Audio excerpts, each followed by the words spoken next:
Assalamualaikum warahmatullahi wabarakatuh. Apa kabar anak-anak? Semoga dalam keadaan sehat ya semua. Dan ketemu lagi dengan Ibu. Pada video ini kita akan membahas tentang analisis biaya produksi dalam usaha keperawatan, mapel, kreatif, dan kewirausahaan. Nah, tentunya biaya adalah hal yang dapat menentukan harga jual dalam kaitannya dengan usaha keperawatan. Harga jual dapat mempengaruhi jenis dan tarif layanan yang akan dilakukan oleh perawat. Namun kita tidak boleh juga sembarangan dalam memberikan tarif. Jika memberikan tarif harga terlalu tinggi, kita akan kehilangan pasar. Namun, jika kita memberikan harga terlalu rendah, kita akan kesulitan dalam menetapkan keuntungan. Jadi, untuk itu ketika kita masih dalam tahap prototipe, kita harus memperhatikan aspek harga ya dan analisis biaya apa saja yang unsur-unsur dalam penanganan biaya. Nah, contoh yang telah kalian lakukan lalu membuat satu sampel atau prototipe. Saat kalian ingin membuat dalam bentuk atau dalam massal, kalian sudah memikirkan biaya apa saja yang keluar dan apa saja yang harus dibayar setelah dibuat dalam bentuk massal. Itu maksud dari tahap prototipe ya. Lanjut. Nah, unsur-unsur dalam biaya produksi antara lain biaya bahan baku ya, itu harus dipikirkan biayanya apa saja yang sudah menjadi bahan baku dalam usaha kita. Biaya tenaga kerja langsung ya, biasanya tenaga kerja ini karyawan. Biaya overhead pabrik ya, itu biasanya berkaitan dengan biaya yang tidak terduga.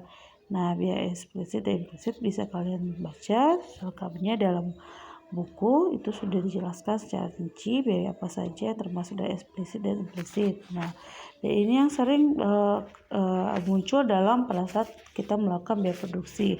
Nah, kalau kita sudah menghitung biaya-biaya ini, biasanya kita bisa membuat atau menyimpulkan biaya berapa tarif yang akan kita berikan atau keuntungan berapa yang kita dapat pada usaha yang kita buat. Nah, selanjutnya ada jenis biaya. Di sini kita cuma memasukkan biaya 3 macam bentuk jenis biaya ya. Biasanya yang ada biaya tetap, biaya variabel, dan biaya semi variabel ya. Biasanya kalau untuk biaya variabel atau biaya tetap, di sini yang pertama poinnya, biaya tetap itu biasanya seperti sewa gedung, masuk dalamnya sewa gedung ya. Itu biaya tetap karena dibayar setiap bulan atau bisa dibayar setiap tahun. Nah, selanjutnya ada biaya lagi termasuk biaya variabel. Nah, yang masuk biaya variabel itu biaya yang dibedakan menjadi biaya total dan rata-rata. Nah, biaya variabel karakternya biasanya berbeda-beda tergantung dari volume produksi di dalam suatu perusahaan. Bersifat konstan, biaya variabel ada biaya yang mudah dilacak. Setiap manajer bisa membuat siasat dan mengontrol besar kecilnya biaya variabel ya.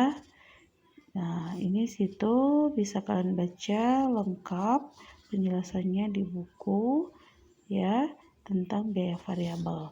Nah, ketiga ada biaya semi variabel. Nah, kalau yang semi variabel kan tadi konstan.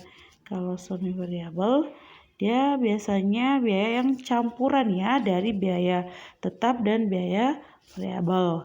Nah, dari ketiga biaya ini akan ditentukan bagaimana cara menentukan titik terendah dan titik tertinggi untuk menentukan biaya ya. Ada rumusnya juga menentukan.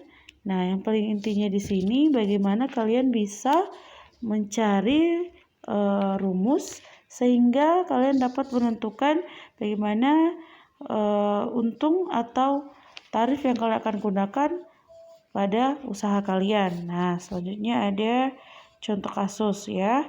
Contoh kasus ini buatlah contoh kasus dari perusahaan atau klinik yang telah kalian buat sebelumnya. Jika kamu punya klinik, bagaimana menentukan keuntungan dengan menghitung langkah. Yang pertama adalah biaya alat kerja, perhitungan biaya overhead yang tadi ya, dan perhitungan biaya produksi. Dengan demikian baru kita akan tahu berapa tarif akan kita pakai untuk menentukan harga pelayanan di perusahaan atau klinik Anda. Nah, ini penjelasannya lebih rinci ada di buku ya, dari halaman 125 sampai dengan 139. Nah, itu di dalamnya ada contoh kasus. Silakan kalian buat kasus sesuai dengan tugas yang setelah kalian buat, yaitu logo. Dan logo itu kalian sudah buat satu brand, dan pelayanan apa yang kalian buat. Dari pelayanan itu perusahaan nanti yang kalian sudah buat logonya. Nah, itu kalian bisa buat contoh budget ya. Budget kalian bisa perkirakan sehingga kalian bisa membuat langkah-langkah yang ada di dalam ini. Oke, jelas? Terima kasih.